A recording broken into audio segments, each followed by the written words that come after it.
So I actually ended up finishing 2 series so far this year. The other one is the Song of the Lioness series by Tamora Pierce. I have the new covers, which I have mixed feelings about, but I do think they're nice, and I do enjoy them. This is, of course, a quartet, so 4 books. The first one is Alana, the First Adventure, aptly named. Then we have In the Hand of the Goddess, where she gets a cat. In the first book, she also gets a horse, just in case you're wondering. And the third book, The One Who Rides Like a Man, where she gets her knight shield, because she's now a knight.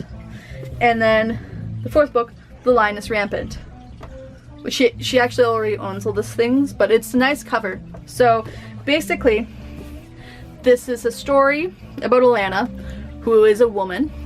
Well, in the first book she's a child, I believe she's an 11-year-old girl, who wants to be a knight. Her mother has died when she and her brother, who are twins, were really young, and her father doesn't care, he doesn't talk to them, because he has been absolutely ravaged by this loss.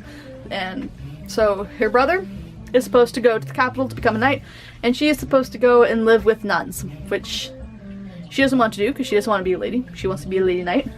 And her brother doesn't want to go to be a knight because he's not violent and he wants to learn how to be a sorcerer.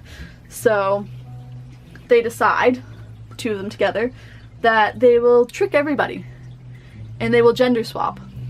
And he will go to become an enchanter and she will go and become a knight. And they get their caretakers on board with them, and she goes to school to become a knight, and she hides her gender the whole way through until the second book, when it is revealed. But so it's weird. I read this series the first time when I was probably 12 or 13, and most of the things I remember were from the first book. I remembered her getting her period. I remembered her getting breasts, and really that was all that I remembered from it. And I remembered the gender reveal to her friend Jonathan, which was done by mean evil gods who just made her naked in front of him, and they were like, look, she's a girl. He was like, what do you mean she's a girl? And then he was like, oh, you're a girl. And then he treats her fine for most of this book, and then things get weird in this book when she's his squire. And, you know, they have a sexual relationship, which makes things really complicated, I think, for her. But in this book, they also introduce the rogue, George, who is the love of my life. And he's also in love with Alana. And he's the one that first finds out that she's a girl because she gets her period and she's like, I need a healer woman. And so he brings her to his mother, and she's like, George, my boy, she's a girl. And George is completely flabbergasted, and it's actually quite cute. And that's one of the things that I say that I wouldn't like about this book. George corners Alana and kisses her while her hands are full, and I did not like that. It didn't feel right. I didn't like it. Alana didn't like it. But I've forgiven George. And then in The Woman Who Rides Like a Man, after the events of the last book, Alana decides to leave the country for a while, and she goes and hangs out with the desert tribe because she killed their religious leader. So now she's their religious leader and needs to protect them for a while. She, you know, helps them into a kinder age, so she wins some rights for women and things like that. So that was pretty cool.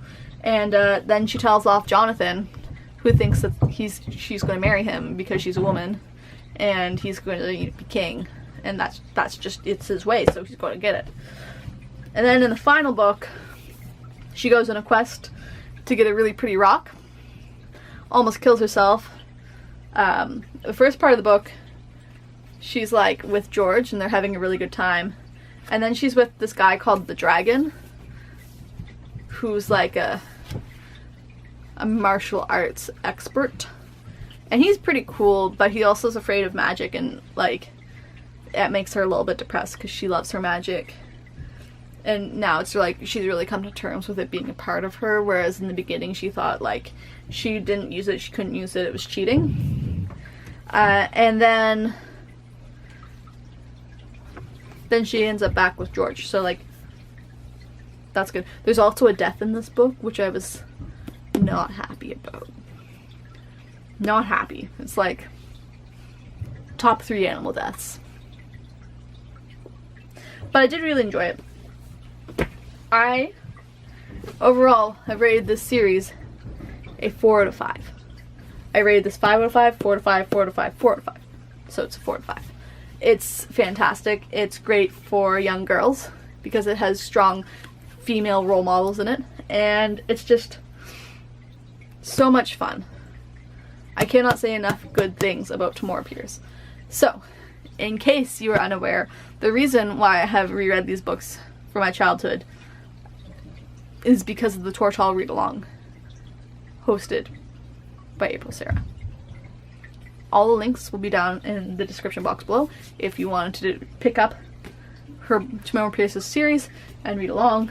The next one that we're reading is Wild Magic, which is the first one in the next series, which is called The Immortals. It's very good. There's talking animals. What more do you want? And I'm looking forward to bringing you that review shortly. But that's all I have to say for now. So, we'll see you in the next video.